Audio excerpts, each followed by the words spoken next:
இதுக்கு மேலே யோசிச்சோன்னா நாம் இந்த பிரச்சனையிலேருந்து வெளியே வரவே முடியாதுங்க. இந்த ஆளை நம்பினோன்னா நம்ம கடைசி வரைக்கும் இதே ஹோட்டலில் வாடகை கொடுத்துக்கிட்டு தங்கிக்கிட்டே இருக்க வேண்டியதான் அப்படின்னு எங்கள் சோழன் ரொம்ப கோவமாகவே நிலாக்கிட்டையும் மற்றவங்க கிட்டேயும் ரூமில் உட்காந்து இந்த விஷயத்த பேசும்போது நிலாவும் அமைதியாகவே இருக்காங்க. என்னங்க ஏன் அமைதியாக இருக்கீங்க? அப்பா கிட்ட நீங்களும் சொல்லிட்டீங்க, அவரை யோசிக்கிறன்ற பேரில் இன்னமும் யோசிச்சுட்டே தான் இருக்காரு.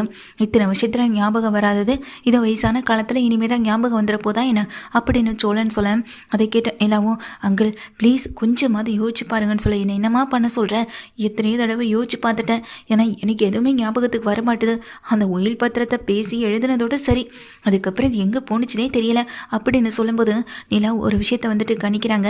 அப்போது ப்ராப்பர்ட்டி எல்லாத்தையும் அவங்க பேருக்கு மாற்றி எழுதிக்கிட்டாங்கன்னா அந்த உயில் பத்திரம் இருந்ததுனால தானே அவங்க அந்த ப்ராப்பர்ட்டி எல்லாத்தையும் மாற்றி எழுதியிருக்காங்க அப்படின்னு சொல்கிறாங்க எங்கள் நிலாவும். ஆமாங்க அப்படின்னு எங்கள் சோழன்னு சொல்ல, ஆமாப்பா நீங்கள் சேரன்னு சொல்ல, உடனே நிலா சொல்கிறாங்க, ஆமாண்ணே இப்போது ப்ராப்பர்ட்டியெல்லாம் அவங்க மாற்றி எழுதியிருக்காங்கன்னு அப்போ உயில் அவங்க கிட்ட தானே இருக்கணும் அப்படின்னு நிலா சொல்கிறாங்க. கரெக்டுப்பா அப்படின்னு சேரன் சொல்ல, எங்கள் நடேசன் அதிர்ச்சியோட பார்க்குறாங்க. உங்கள் அத்தை கஸ்தூரி அவங்க அந்த வீடு தனக்கானதானு சொல்லிட்டு தனக்கான பேரில் அதை மாற்றிக்கிட்டாங்க. உங்கள் அண்ணனும் அந்த இடத்த மாற்றிக்கிட்டாரு. மாற்றவே மாற்றாததுன்னா இங்கே நடேசன் அங்கிள் மட்டும்தான். அந்த வீட்டை மாற்றணும்னா அந்த உயில் பத்திரம் அவர் கையில் இருக்கணும். அது இல்லாததுனால தான் அவரால் மாற்றவும் முடியலை. அதனால தான் அவங்களுக்கு பிரச்சனைக்கு மேலே பிரச்சனையை கொடுத்துட்ருக்காங்க. அப்போ அது அவங்க கிட்ட தான் இருக்கணும் அப்படின்னு சொல்ல, இப்போ எப்படி அதை நம்ம கண்டுபிடிக்கிறதுன்னு சொல்லி கேட்குறாங்க. இதுக்கு என்ன வழின்னு யோசிச்சுட்டு இருக்கும் போதே சோழன்னு சொல்கிறாங்க, இதுக்கு வேற வழியே இல்லை. நாம் ஏற்கனவே நிலா கல்யாணத்தோட அந்த சூரியனை ஒருத்தனை தூக்கணும்ல, அதே மாதிரி நம்ம பெரியப்பாவை தூக்கிட வேண்டியதா அப்படின்னு சொல்லும்போது நிலா, சோழன், பல்லவன், பாண்டியன், நடேசன் எல்லாரும் அதிர்ச்சியோட சோழனை பார்க்குறாங்க. என்னடா சொல்கிறேன்னு சேரன் கேட்க, ஆமாண்ணே நம்ம திரும்ப அந்த வீட்டுக்கு போகணுன்னா அதுக்கு பெரியப்பாவை தூக்குறதான் ஒரே வழி. அவரை தூக்கி வச்சுட்டா மட்டும்தான் நமக்கான எங்கள் ப்ராப்பர்ட்டி நம்ம கையில் கிடைக்கும் அப்படின்னு சொல்கிறாங்க. நிலாவும் அண்ணன் நமக்கு இதை விட்டால் வேறு வழி இல்லைண்ணே அப்படின்னு சொல்ல, என்னப்பா நீயும் அப்படின்னு சொல்ல, ஆமாண்ணே இத்தனை வருஷ காலமாக உங்கள் குடும்பத்தை ரொம்ப மன உளைச்சலுக்கு ஆளாக்கியிருக்காங்க, ரொம்ப கஷ்டப்படுத்தியிருக்காங்க.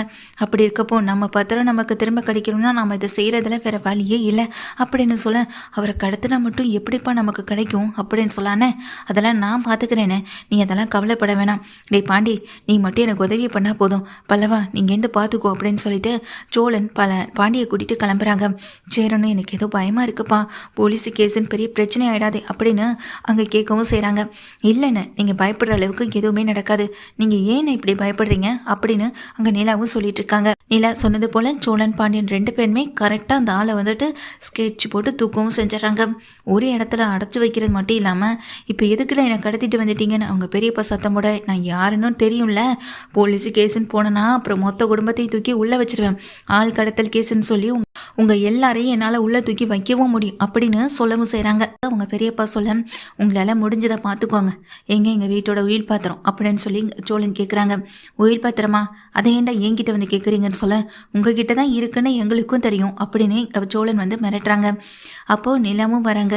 என்னம்மா நீ தான் இவங்க எல்லாருக்கும் முன்னாடி நின்று செஞ்சிட்ருக்கியா, உன்னையும் உள்ளே தூக்கி வைக்கணுமா அப்படின்னு சொல்ல, ஏன் முன்னாடி நிலா கிட்ட எகிரி பேசுவியா, பெரியப்பாவை அப்படின்ற ஒரு மரியாதை கொடுத்து பேசிக்கிட்டு இருக்கேன், இல்லைன்னா நடக்கிறதே வேற அப்படின்னு சோழன் திட்டுறாங்க. பாண்டியும் ஒழுங்காக உண்மையே சொல்லிடுங்க, எதுக்கு தேவையில்லாமல் பிரச்சனை பண்ணிட்டு இருக்கீங்க அப்படின்னு சொல்ல, இதை கேட்டதும் அவங்க பெரியப்பா அப்படியே, இப்போவே நான் போலீஸ்க்கு ஃபோன் பண்ணுறேன்னு சொல்ல, உன்னை தான் கையை காலை கட்டி போட்டுட்டுமே, அப்படி எப்படி உன்னால் போலீஸ்க்கு ஃபோன் பண்ண முடியும்? இப்பார், உயில் பத்திரம் திரும்ப கிடைச்சாதான் நீ திரும்ப வீட்டுக்கு போக முடியும், இல்லைனா ஆளை விட்டு நீ ஊருக்கு வெளியூருக்கு உன் பொண்டாட்டியையும் மகளையும் பார்க்க போயிருக்கன்னு உன் தங்கச்சிக்கிட்ட எங்களால் சொல்ல வைக்கவும் முடியும்னு சோழன் மிரட்டுறாங்க. சோழன் மிரட்டினதை கேட்டதும் பயந்து போனேன். நடேசன் அமைதியாகவே உட்காந்துருக்காங்க. சொல்லுங்க, எதுக்காக இந்த குடும்பத்தை இத்தனை வருஷமாக கஷ்டப்படுத்திட்டு இருக்கீங்கன்னு சொல்லிட்டு இங்கே கேட்குறாங்க. அதுக்கும் அவர் எதுவுமே பேசாமல் இருக்க, இல்லை இப்படிலாம் கேட்டால் இவர் உண்மை சொல்ல மாட்டார், நாமளே ஸ்டேஷனில் போய் கம்ப்ளைண்ட் கொடுக்கலாம், இவர் இங்கே தலைமறைவாயிட்டாரு, எங்கள் உயில் பத்திரத்தை எடுத்துகிட்டு போய் தலைமறைவாயிட்டாரு அப்படின்னு சொல்லி கம்ப்ளைண்ட் கொடுக்கலான்னு சொல்ல, போய் கொடுங்க, அப்படி இருந்தாலும் அவர் தேடி கண்டுபிடிக்கும் போது நான் இங்கே தான் இருக்கன்ற விஷயம் போலீஸ்க்கு தெரியாதா என்ன அப்படின்னு சொல்ல, தெரியட்டும், அதுக்கு முன்னாடி நான் இன்னும் பெரிய கம்ப்ளைண்ட்லாம் உன் மேலே கொடுப்பேன்.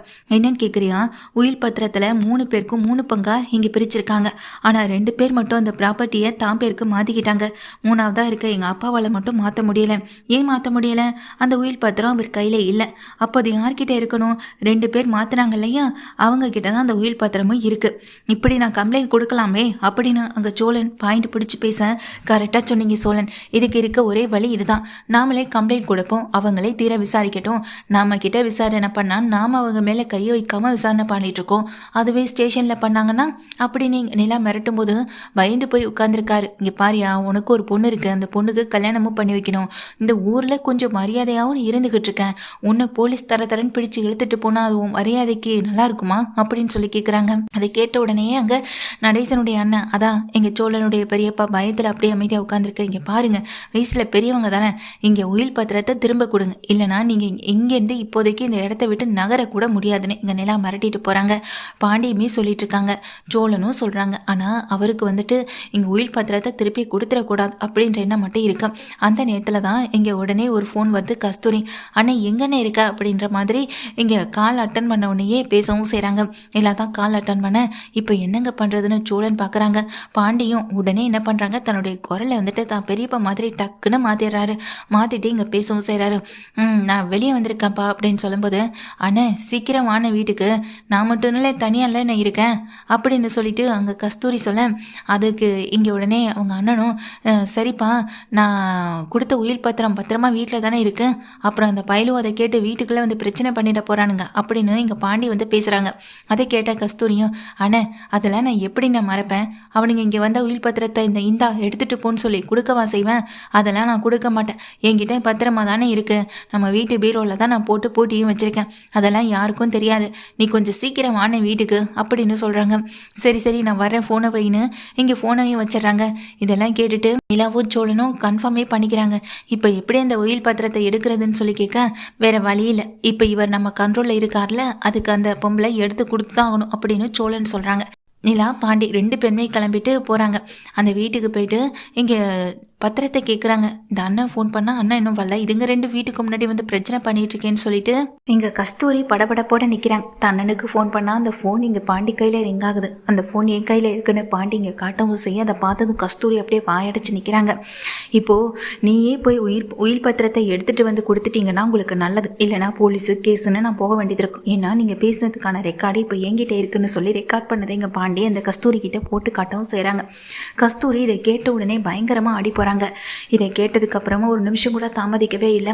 நிலாவை பார்த்துட்டே இருக்க, இப்போ நீங்களே போய் எடுத்துகிட்டு வரீங்களா இல்லை போலீஸ் ஸ்டேஷனில் கொண்டு போய் இந்த ரெக்கார்டை காட்டணுமா அப்படின்னு சொல்லிட்டு இங்கே கேட்கவும் செய்யும்போது, வேறு வழி இல்லாத கஸ்தூரி அந்த உயில் பத்திரத்தை கொண்டு வந்து கையில் ஒப்படைக்க, அதை வாங்கி பார்த்த நிலா படித்து பார்த்து ரொம்ப சந்தோஷப்படவும் செய்கிறாங்க. அப்பா சொன்னது போல உங்கள் அப்பா பேரில் தான் இருக்குன்னு கன்ஃபார்ம் பண்ணிக்கவும் செய்கிறாங்க. உங்கள் அண்ணன் திரும்பி இந்த வீட்டுக்கு வந்து கவலைப்படாமல் இருங்கன்னு சொல்லிட்டு சோழனுக்கு கொஞ்சம் தூரத்தில் ஃபோன் பண்ணி சொல்ல, சோழன் கொஞ்சம் நேரத்துலேயே அவங்க பெரியப்பாவை கொண்டு வந்து வீட்டில் ஒப்படைக்கவும் செய்கிறாங்க. உங்களை சும்மா விட மாட்டேன்டான்னு சொல்ல, யாரை சும்மா விடக்கூடாது, நாங்கள் யாருன்னு இனிமேல் காட்டுறோம் அப்படின்னு சோழன் வந்துட்டு சவால் விட்டுட்டு போகிறாங்க. அடுத்த நாள் ஸ்டேஷனுக்கு போகிறாங்களோ இல்லையோ, கோர்ட்டு மூலமாக மூவ் பண்ண சொன்னாங்களே, நம்ம கோர்ட்டு மூலமாகவே மூவ் பண்ணுவோம் அப்படின்னு சொல்லிட்டு எங்கள் சோழன் நிலா மொத்த குடும்பமே கோர்ட்டுக்கே போகிறாங்க. அங்கே அவங்க கையில் ஆதாரமாக எங்கள் உயில் பத்திரமும் இருக்கு. இப்போது இங்கே கஸ்தூரி பேசினதுக்கான ஆடியோ ப்ரூஃபும் அவங்க கையில் இருக்குது. கோர்ட்டில் வக்கீல் கிட்ட இங்கே உண்மையை சொல்லவும் செய்கிறாங்க. நீதிபதி இவங்களை கூப்பிட்டு விசாரிக்கவும் செய்கிறாங்க. என்னம்மா, நீங்கள் இத்தனை வருஷ காலமாக இந்த வீட்டு பத்திரத்தை மொத்தமாக நீங்கள் எடுத்து வச்சுக்கிட்டு அந்த குடும்பத்தை தினம் டார்ச்சர் பண்ணியிருக்கீங்க, எந்த வேலையும் செய்யக்கூடாதுன்னு நீங்கள் கோர்ட் மூலமாக ஆர்டர் வாங்கி வச்சுக்கிட்டு கோர்ட்டையும் ஏமாத்திருந்திருக்கீங்க, அந்த குடும்பத்தை ஏமாத்திருந்திருக்கீங்க. இது மூலமாக உங்களுக்கு என்ன லாபம் கிடைக்க போகுது, ஒன்று அந்த வீட்டை மொத்தமாக அடையணும்னு தான் உங்களுடைய எண்ணமா அப்படின்னு அங்கே நீதிபதி கேட்க, அதுக்கு இங்கே நின்றுட்டுருக்க 2 பேரும் வாய் பேச முடியாமல் நிற்கிறாங்க. உங்களை தான் கேள்வி கேட்குறாங்க, சொல்லுங்க அப்படின்னு வக்கீல்னு சொல்லும்போது, நடேசனுடைய அண்ணனும் கஸ்தூரியும், இல்லைங்க ஐயா, அது நாங்கள் எதுக்காக இது செஞ்சோன்னா, எதுக்காக செஞ்சாலும் தப்பு தானேம்மான்னு சொல்லிட்டு இருக்காங்க. நஷ்டஈடா அவங்க ஒரு தொகையை கேட்பாங்க, அதை உங்களால் கொடுக்க முடியுமான்னு சொல்லி கேட்க, ஐயோ என்னங்க ஐயா, எங்களால் அவ்வளோ பணம்லாம் கொடுக்க முடியாதுன்னு சொல்ல, பணமெல்லாம் நீங்கள் கொடுக்கணும்னு அவசியம் இல்லை, இத்தனை வருஷ காலமாக அந்த குடும்பத்தை நீங்கள் ஏமாத்தினதுக்காகவும் தினம் அந்த வீட்டில் பிரச்சனையை பண்ணி அந்த வீட்டுக்கு முன்னாடி பிரச்சனை பண்ணதுக்காகவும், இப்போ கடைசியாக அந்த கோர்ட் மூலமாக சீல் வச்சு அந்த மொத்த குடும்பத்தையும் வெளியாக்குனதுக்காகவும் இப்போ நீங்கள் அவங்க வீட்டை உங்கள் பணத்திலேயே செலவு பண்ணி சீர் பண்ணி கொடுக்கணும். இதுதான் உங்களுக்கு கோர்ட்டு கொடுக்குற உத்தரவு. இதை தவறுனா நஷ்ட ஈடா நாங்கள் உங்களுக்கு சில தொகையை போட முடியும் அப்படின்னு சொல்லிடுறாங்க. கோர்ட்டில் தீர்ப்பு வந்தது. இதை கேட்டதும் அவங்க அண்ணன் அதுக்கு பிறகு அந்த கஸ்தூரி ஆடி போய் நிற்க, என்ன இப்போ தெரியுதா என் மருமக யாருன்னு அப்படின்னு நிலாவும் சொல்கிறாங்க. நிலாவை பார்த்து, இப்போ தெரியுதா என் மருமக யாருன்னு, இனி என் குடும்பத்துக்கு நல்ல காலம் தாண்டா பிறக்கும், ஏன்னா நிலா எங்கள் வீட்டுக்கு வந்த நேரம் அந்த வெளிச்சமே எங்கள் வீட்டுக்கு தாண்டா இப்போ அடிக்கிறேன் அப்படின்னு இங்கே நடேசன் சொல்கிறாங்க. இதை கேட்டதும் அண்ணனும் தங்கச்சியும் வெளியே வந்து அசிங்கப்பட்டு நிற்க, நாளையிலேருந்து வீட்டு வேலையை ஆரம்பிக்க போகிறோம், ஒழுங்காக எங்கள் வீட்டு வேலையை சரி பண்ணி பணத்தை கொடுத்து ஆட்களை வச்சு ரெடி பண்ணி அனுப்பிவிடு. இல்லையா அப்புறம் நான் என்ன பண்ணுவேனே தெரியாதுன்னு நடேசன் சொல்கிறாங்க. 2 பேரும் பயந்து கதிகலங்கி அந்த இடத்த விட்டு நகர்ந்து போக இங்கே நின்றுட்டுருக்க நிலா சரி வாங்க போகலாம் நம்ம வீட்டுக்குன்னு சொல்லிடுறாங்க. போலீஸ் மூலமாகவே அந்த கதவை உடைச்சிட்டு வீட்டுக்குள்ளே போகவும் செய்கிறாங்க. இப்போ தான் மனசுக்கு நிம்மதியாக இருக்குன்னு சொல்லிட்டு அங்கே நடேசன் சொல்ல நீ இல்லைனா இந்த வீட்டுக்கு இப்படிப்பட்ட வெளிச்சமே கிடைச்சிருக்காதுப்பா நாங்கள் சேரணும்னு சொல்லும்போது அண்ணன் அட விடுங்கன்னு சொல்ல நாங்கள் அதை பற்றியெல்லாம் யோசிக்கலை. ஆனால் நீ படித்த பொண்ணுன்றதை நிரூபிச்சிட்டப்பா. சரியான நேரத்தில் நல்ல விதமாக யோசித்து கரெக்டாக எல்லாத்தையுமே பண்ணியிருக்கப்பா. இல்லைனா இந்த வீட்டுக்குள்ளே நாம் இன்றைக்கி வந்திருக்க முடியுமான்னு அங்கே சேரணும் சொல்லி சந்தோஷப்பட்டுட்டு இருக்காங்க. நிலாவும் இன்றைக்கி ரொம்ப ஹாப்பியாக இருக்காங்க. முக்கியமாக இந்த வீடு இனிமேல் நம்ம நினச்ச மாதிரி சரி பண்ணிடலான்ற ஒரு எண்ணமும் அதே போல் இத்தனை வருஷமாக ஏமாற்றிட்டு இருந்தவங்களுக்கு தண்டனையாக கோர்ட்டே சரியான தீர்ப்பு கொடுத்துருக்குன்ற மாதிரியும் மொத்த குடும்பமும் சந்தோஷமாக இருக்காங்க.